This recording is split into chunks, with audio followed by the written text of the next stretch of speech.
नमस्कार आसंतु आज आमे भारतीय संविधान विषय जानिबा। देखंतु एटा केवल गोटे नियमर बही नुहे, एहा हेउची आम गणतंत्रर हृदय। आज आमे एहार किछि एमिति मुख्य वैशिष्ट्य को बुझिबा जहा कॉम्पिटिटिव एग्जाम्स रे बारंबार पचारा जाई थाए।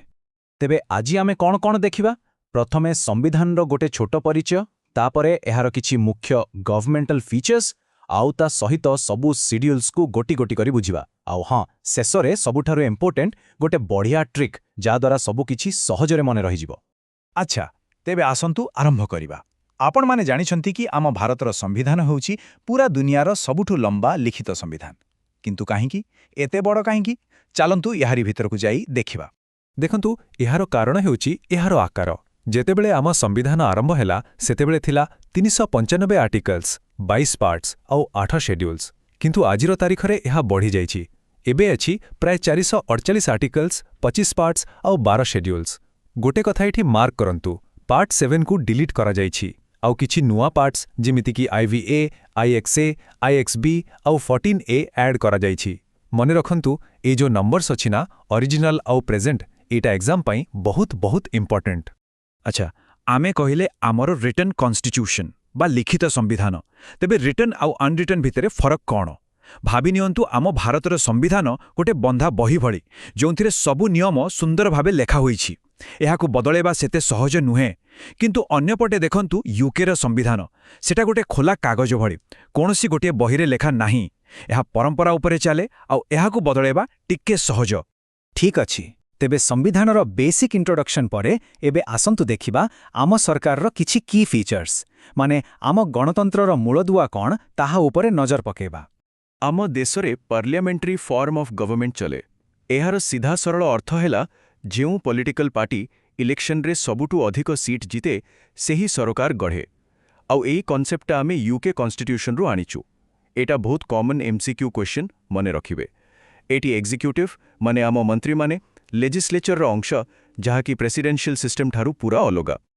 किंतु ता सहित आमर एठी सेपरेशन ऑफ पावर रो कॉन्सेप्ट भी अछि।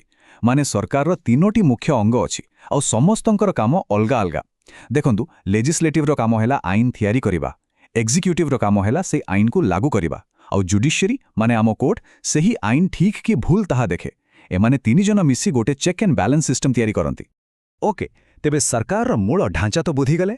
एबे आसंतु संविधान रो शेड्यूल्स बा अनुसूची उपरकू। शेड्यूल्स कौन? एगुड़ी कहला किछि एक्स्ट्रा लिस्ट बा टेबल्स जेउथिरे आर्टिकल्स रे नथिबा अधिक तथ्य दिया जाई थाए। चलंतु प्रथमे आमे शेड्यूल 1 रो 6 जाय देखिबा। देखंतु शेड्यूल 1 रे अछि आम देशर सबु स्टेट्स आउ यूनियन टेरिटरीज रो लिस्ट। एकदम सिंपल।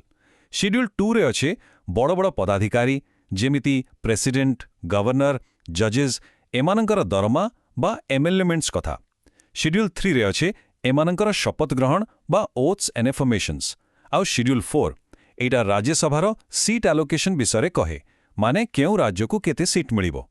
एबे आसिला शेड्यूल 5 आउ 6। ए दुईटा को टिके ध्यान देई बुझंतु। शेड्यूल 5 हेउची पूरा देशर scheduled areas and scheduled tribes रो एडमिनिस्ट्रेशन पई। किंतु शेड्यूल 6 हेउची स्पेशल केवल 4टी राज्य पई, आसाम, त्रिपुरा, मेघालय एंड मिजोराम। एही 4टा राज्यर ना एग्जाम रे बारंबार आसे। मने रखिबा पई आपण ATM बोली भी मने रखि परिबे। आपण माने जानिछंती कि ए शेड्यूल 6 किछि दिन तळे बहुत न्यूज रे थिला, कारण लद्दाख रो लोक माने दाबी करुथिले कि तांकु भी शेड्यूल 6 भितरे शामिल करा जाऊ। काहेकि? कारण एहा द्वारा सेमानंकर जो ट्राइबल कल्चर आउ ऑटोनॉमी अछि ता सुरक्षित रहि पारिबो। तो देखिले आम संविधान आज भी केते रिलेवेंट। चलंतु एबे आगो को बढ़िबा शेड्यूल 7 आडकू। एटा होची गोटे बहुत ही इंपोर्टेंट शेड्यूल, कारण एटा आम देशर फेडरल स्ट्रक्चर बा संघीय ढांचार मूलदुआ, जेउथिरे केंद्र आउ राज्य भितरे क्षमता को बंटा जाइछि। तेबे शेड्यूल 7 रे अछि तीनोटी लिस्ट। प्रथम यूनियन लिस्ट। एथिरे थिबा सब्जेक्ट उपरे केवल पार्लियामेंट आईन तयारी करि परिबो, जेमति कि डिफेंस बा बैंकिंग। द्वितीय रे स्टेट लिस्ट। एहार सब्जेक्ट उपरे राज्य सरकार आईन तयारी करंती, जेमति कि पब्लिक ऑर्डर बा एग्रीकल्चर। आउ तृतीय रे कनकरेंट लिस्ट। एथिरे थिबा सब्जेक्ट उपरे 2 जण माने केंद्र आउ राज्य आईन करि परिबे, जेमति कि एजुकेशन बा फॉरेस्ट। अच्छा, एबे गोटे प्रश्न, जदि कोनोसी सब्जेक्ट एई तीनिटा लिस्ट रे नाही, ताहले ता उपरे आईन किए तयारी करिवो? उत्तर हैला पार्लियामेंट। आउ एई पावर को कुहाजाए रेसिड्युअरी पावर जहां आमे कनाडार कॉन्स्टिट्यूशन रु बरो करिछु। एहा छड़ा आउ गोटे सुपर इम्पोर्टेंट पॉइंट हैला 42nd अमेंडमेंट एक्ट 1976। एही अमेंडमेंट रे 5टी सब्जेक्ट को स्टेट लिस्ट रु कॉन्करेंट लिस्ट को ट्रांसफर करा जायथला। सेथि मध्यरे एजुकेशन ऑफ फॉरेस्ट भी थिला। एटा एग्जाम रे बारंबार पचरा जाय। ठीक अछि एभे आमे हमर शेड्यूल्स रो द्वितीय भाग को जिबा। चलंतु शेड्यूल 8 रु 12 जाय जहा भी अछि से सब को कवर करिबा। स्केड्यूल 8 हेउछि आमर ऑफिशियल लैंग्वेजेस बा सरकारी भाषा विषय। आरंभरु थिला 14टी भाषा आउ एबे अछि 22टी।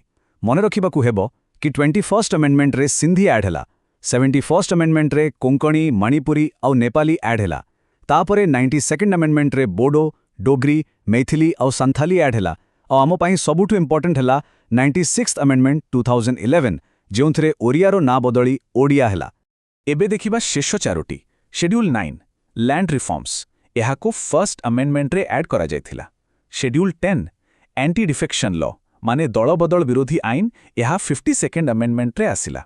आउ शेषरे जोड़ा शेड्यूल 11 आउ 12। 11 हेउछि पंचायत्स पई 73rd अमेंडमेंट आउ 12 हेउछि म्युनिसिपैलिटीज पई 74th अमेंडमेंट। एकदम स्ट्रेट फॉरवर्ड। हाँ मु जानिछि एते सबु शेड्यूल एते सबु अमेंडमेंट मने रखिबा टिके मुश्किल, किंतु चिंता करंतुनी मो पाखरे गोटे एमितिका ट्रिक अछि जहा परे आपण ए 12टा शेड्यूल को जीवन रे केबे भी भूलिबेनी। तेबे सबुठु बड़ प्रश्न हैला एग्जाम पई ए 12टा शेड्यूल को आमे मने रखिबा केमिति, कारण एटा प्राय समस्तंक पई होटे चैलेंज। आउ एहार समाधान हेउछि गोटे magical sentence tears of old PM. चलंतु एहाकु डिकोड करिबा। टी फॉर टेरिटोरी माने schedule 1, E for emoluments schedule 2, A for affirmation and oath schedule 3, R for Rajya Sabha schedule 4, S for scheduled areas schedule 5, तापरे off, O for other scheduled areas schedule 6, F for federal provision schedule 7, तापरे old PM, O for official language schedule 8, L for land provision schedule 9, D for defection schedule 10, P for panchayat schedule 11 आउ शेषरे M for municipality schedule 12। बस एतिकी मने रखिले 12टा schedule पूरा मने रही जिवो। चलंतु गोटे quick revision करिनेबा।